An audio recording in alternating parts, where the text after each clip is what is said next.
Hey everybody, welcome back to part 2 of the wine holder video. We're going to pick up right where we left off last time. So without further ado, let's get into it. Alright, so next step is to restain the bottom of this.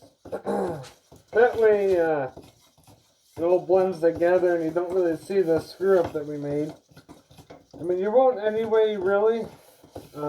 Well, it has to be stained so it matches, but you won't see it because the base that the glass is set on is going to be running right along this glue seam. So it's actually going to be kind of nice. We can line it up all nice and pretty.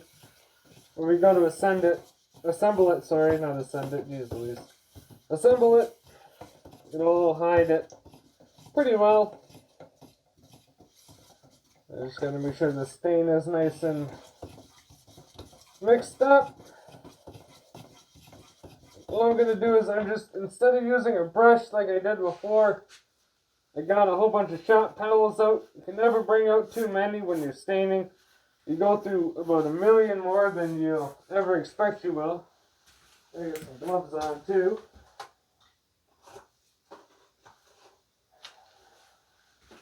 Get some gloves on here.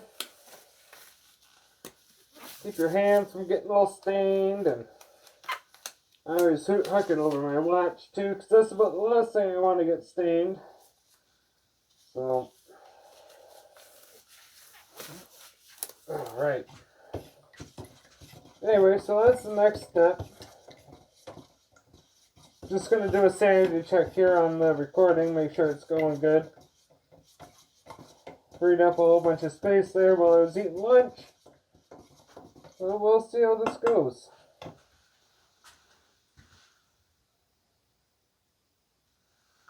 Okay, it's all good. What I actually want to do here, want this out of the way while I do this. I don't want to get any stain up there where it's already been stained and it's all looking good.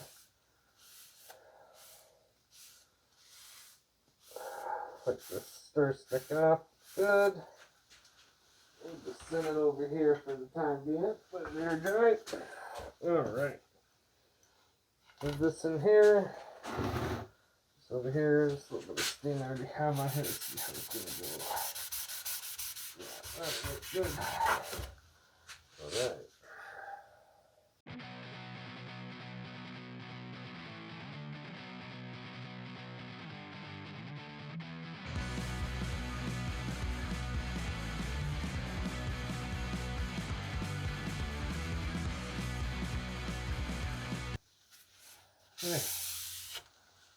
And voila!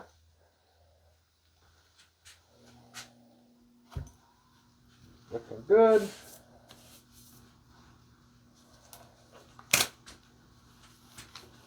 Alright.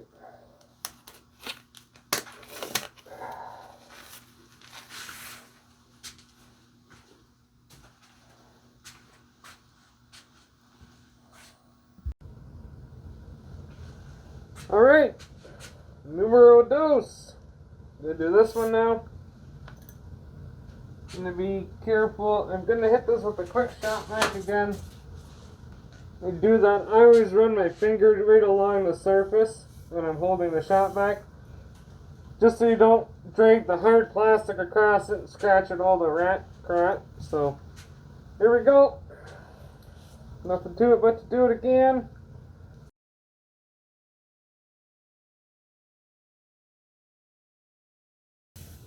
Yeah, you see the difference, just that little bit of wiped on. It just re-darkens it up a little bit. Looking good. Alright, flip this around. Check the edge. Any drips or runs there. Alright. And again.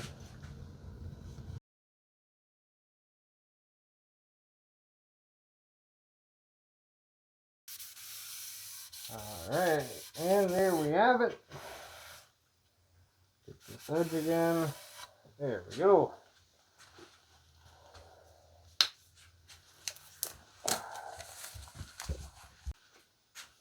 So when it comes to staining like that, you do want to wear a respirator. And we're just in the basement here, so we always crack the windows open a bit. You just want good airflow. Stuff's not the greatest to breathe in. And, it stinks really bad too. I always wear safety glasses when I'm doing it too. Because, stain in the eyes would suck a lot. So, especially when you go to secure the lid again, you always have to tap it with a hammer. And if you have any stain, like wet stain in the rim of that, when you hit it with the hammer, it can splash. And I've had it a few times where it's peppered the safety glasses. So you just want to, be safe. Wear a respirator, wear your safety glasses. It takes 2 seconds to throw it on, and it saves you years of misery if you don't have any eyesight in one of your eyes. So, all in all, it's starting to look pretty good. Gonna have to redo this red probably. It didn't actually turn out, like, it didn't get too dulled out there, so maybe not. Gonna have to do the backside though, but I'm gonna let this dry for 15-20 minutes before I do anything else with it. I'll check back in with you guys then. Alright everybody, the day is tomorrow. Last night my dad and I just off camera put some of this Scott's blue tape right along the edge of the maple and covered up the walnut so that we could restain the cherry. Turned out really good. This is the back side of the front. So the game plan now is to blue tape along the maple and over top of the cherry, restain this walnut. And then yesterday when I stained this piece, forgot to do this edge, so we're going to do that at the same time. Not going to worry about the back. It's going to be screwed right to the wall anyway, and it'll be kind of cool to be able to show somebody what it would have looked like without any stain, right? You can't even really see the red in the cherry. So the stain really brings out the colors of the wood. So that's what the game plan is for today. And then after that, we got to start laying out our assembly, and we'll see how that goes. But until then, I'm just going to stain this up. So I'll catch it back up with you guys once I get this all taped up.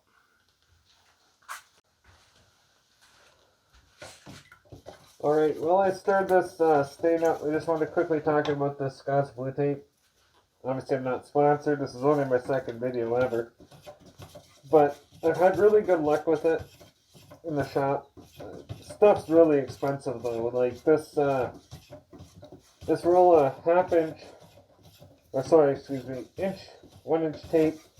It was like $9 or $8, something like that. And then this roll of 1.5 inches was about 12. The stuff's not cheap, but it works really, really well. If you have a use case like this, where you really can't let any bleed, like any of the stain bleed out into the other stuff, it works really good. Like you guys will see here, the only spots it'll bleed out is if I missed any maple, which it doesn't look like I did, but we'll find out here in a second. And see how it goes.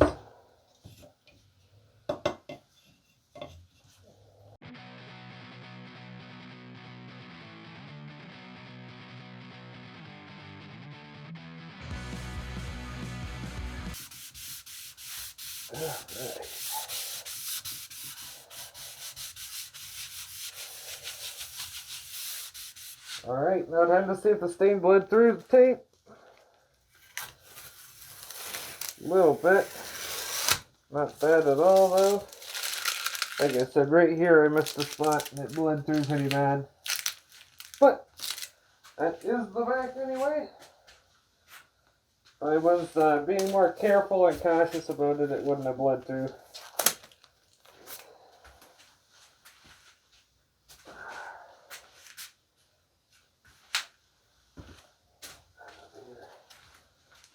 Alright, I'm going to set up a shot and I'll show you guys what I mean by I was talking about yesterday when you seal up the lid of this stain.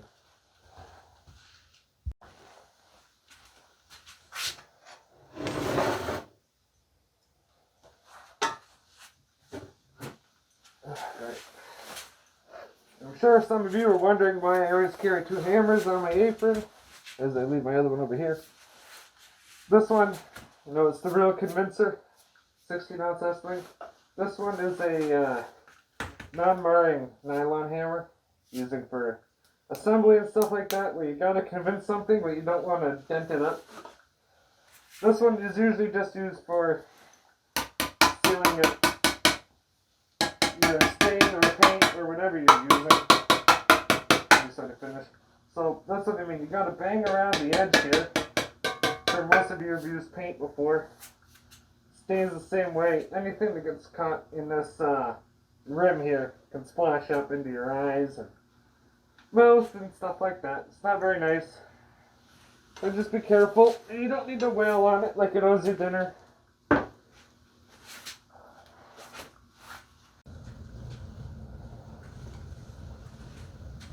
Alright, so the game plan now is to let this dry. It'll probably take about an hour, hour and a half. I got to do a lot of thinking about how to assemble it. And last night I didn't shoot any more video. After my dad got home, about 3:30, we spent 3 hours talking about how we're going to assemble it. All that stuff. It's going to be a real pain. Nothing is gonna go easy on it probably, so that should make an exciting video for you guys though. Might have to up my editing game and start bleeping out some swear words during that one, because it's gonna be a nightmare. But we'll see how it goes. Hopefully it goes easier than we think it's gonna go. The next step probably is gonna be laying out this board for our glasses. So we're going to hold our glasses. We got to lay out where we want each glass, how much space we can leave in between them, all that good stuff. We're hoping to get five glasses, 5 bottles. We'll see. It'll be what it's going to be. So that'll probably be where you guys see me next. We'll be on the layout of this, laying out our lines, taking over to the drill press, drilling our pilot holes, cutting out all the slots and doodads and stuff like that. So anyway, we'll see you guys then. I got to do some serious thinking here. Alright, so here we are drilling out the holes for our wine glasses. I only recorded the one hole because, I mean, I drilled 5 of them, plus a test one, so I didn't want to drag it on too long. So here's all the holes, and at the very end there, it's a sneak peek of what they're all going to look like. I didn't record the cutting of it because, man, it was sketchy to do. We did it all on the miter saw, so there's a lot of pressure there. Alright, so we were going to just put 3 screws and maple plugs into this to assemble it, but we decided it's not going to look very good. So the bottom shelf we're going to dado into here, into the back of this. This is something like that. But the problem is these are all cut to length, and we have no extra material if we mess up the dado, like to size the dado like what we did with the glass holder. So this will be a little bit nerve-wracking. Dad's gonna do it because he's a lot better on the router than I am, so I'm gonna let him do that. Wish us luck. I guess if we mess it up, it'll be good video content.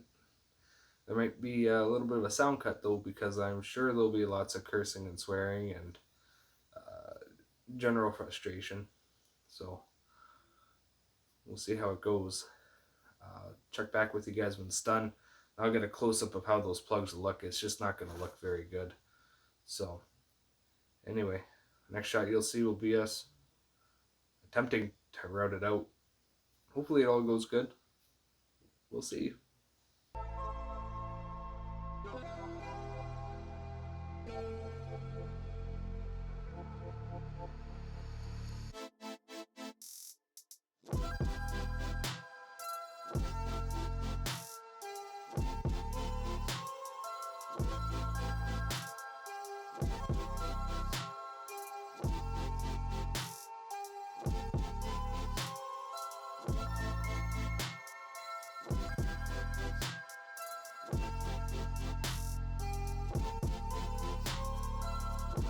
Alright, so the dados all cut in there for the glass or the wine bottle shelf.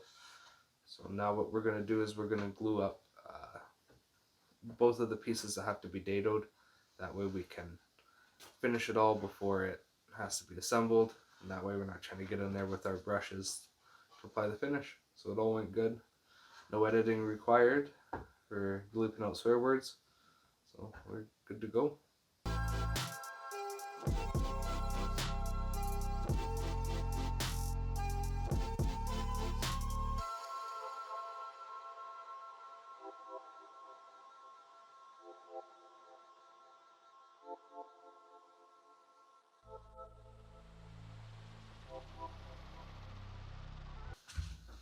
Alright, so I was telling you guys about our original plan to put the dowels in.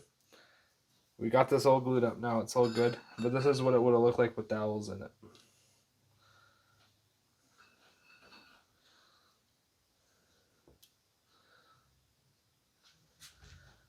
Hey, you see that?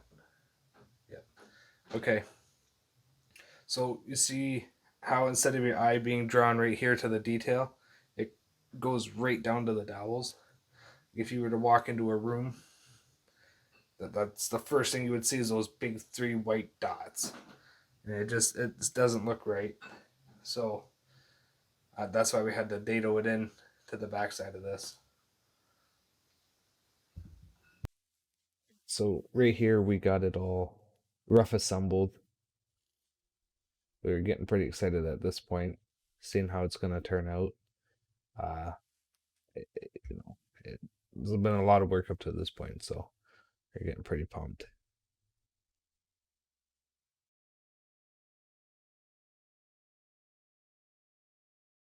So I got we got the rough assembly done here. Now it's time to take it all back apart. I'm going to sand all these edges and the 2 faces. But before I do, I'm going to just hand sand this edge here just to blend it in, because you can feel that corner right where the end cap meets the backboard here. So we'll sand all that up. I'll probably just do it off camera because, I mean, it's going to be like half an hour, 45 minutes of sanding. So I don't really want to waste all the space I have on my phone right now just for a 3-minute time lapse that y'all are going to skip through because it's boring as hell watching people sand. So do it all off camera, then I'll check back with you guys once we're done. Alright, so right here I am using a tack cloth because it is time to finish, finally. So what a tack cloth does is I mean, the name pretty much gives it away. It's a tacky cloth that picks up all of like the, sanding dust. You see how dirty it is? Just, man, picks it all up and gives you a nice, clean surface to finish on. It's the best part of the whole project right here, by the way. Putting that first coat of finish on. You get a nice close up of the difference, but you guys can already see it there.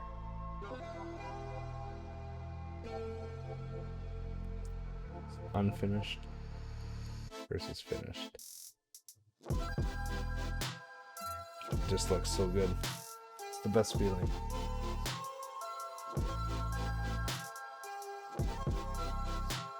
Alright, so I'm gonna brand the back. In the first video I was talking about the changing color. So you can see how it's progressively getting darker and darker. That's all I'm watching. You're gonna see when I do my test brand here. A couple seconds. It turned out pretty good. Gave it a little bit more heat. I gave it a little bit too much heat though. I had to go back and use some sandpaper to dull it out a bit. But pretty excited with how this turned out. And those keyhole slots on the back, we didn't bother filming it, but that's how we're gonna hang it. So those 2 keyhole slots are 16 inches apart. Okay, so right here's the wet sand. You see how white and dull it looks? This is what we do for our third coat. And all it does is take off all like the bumps and nicks and dings and stuff. You can see it makes a whole world of difference. Just re-put that third coat on. Alright, finished product. Turned out extremely good. Super excited with it. Something we totally forgot to film was plugging the screw holes on the sides.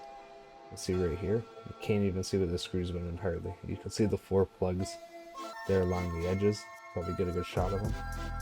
But at the right angle, they totally disappear. Like right there, you can see the bottom left one. That's it.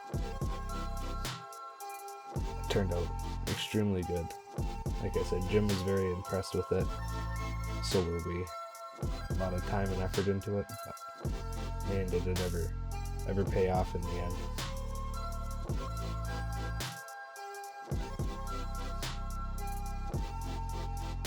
On this side, the plugs absolutely disappear on that back side. You can't even see them. We ended up getting a really good grain match on that. I'll flip it around here in a second, and you guys can see what it would look like without any stain on it. So look at that. See the difference that putting a cherry stain on cherry makes? Actually makes it look like cherry. So that's what the whole project would have looked like without it. I mean, the walnut has really nice colors with the oranges in it and stuff like that, but it's nice to have it black and red and white. As much as I give Jim hell about Case, they do have the right colors. Black and red, especially on a project like this, looks incredible.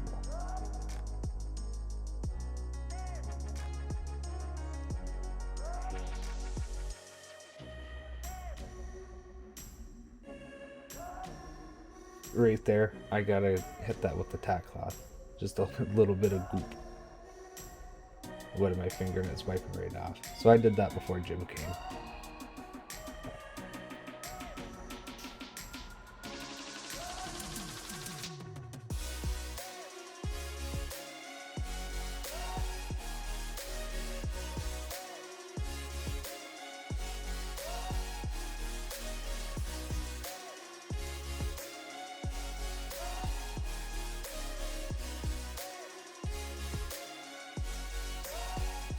And that's what it looked like hung up on our wall, just in the basement stairwell, and that's how Jim has it hung up now. Looks really good. Alright, well, I hope you enjoyed part 2 of the video. You know, it took a lot of work, start to finish. I think we had, what was it? It was about 38 to 48 hours, somewhere in there, of just working and thinking, and it was a lot of work. One of those things that would be really hard to make money off of. Just labor costs alone would be astronomical. So I like making these things as a gift because it's something I love to do, something my dad loves to do, and the work doesn't really feel like work. So Jim was really impressed with it. As you saw the pictures at the end there, I just took them in the stairwell because I don't really have that much wall space in this tiny house. Looked really good with the wine glasses on the bottom. Jimbo doesn't have any wine glasses. He spends too much time in the tractor. So looks good though with the wine bottles. It's pretty funny. Dad and I were chuckling when we hung it up there. We didn't have any wine bottles. We had to go to the dollar store to get wine glasses because we didn't have any wine glasses. We don't drink wine. And the only bottles we had were whiskey bottles. So it's pretty funny when you think about it. We made a wine holder and we had to test it out with whiskey glasses and whiskey bottles. So anyway, hope you guys enjoyed the video. Stay tuned for more to come in the future. Hopefully there won't be as big of a gap between videos next time because this wine holder took way longer than either of us expected it to. So next video will probably either be like a tool talks kind of a video, or I don't know, maybe like a review, or maybe just like a really small project. So we'll see. we'll see. Stay tuned. You can follow me on Instagram for behind the scenes and, you know, upcoming video ideas and stuff like that. Links will be in the description below. I'm also gonna pop down some affiliate links for like the tools and gear that I use in these videos. You can just check them out. You don't have to buy anything, but if you just click on the links and check them out, it helps Amazon know that people are actually looking at my links, and it just helps me out a little bit. I don't get any kickback if you don't buy anything, so you don't have to buy anything, but if you want to help support just a little bit, you can. If you're into woodworking, you can buy something through those links. Anyways, thanks for watching, and I'll see you in the next one. Take care.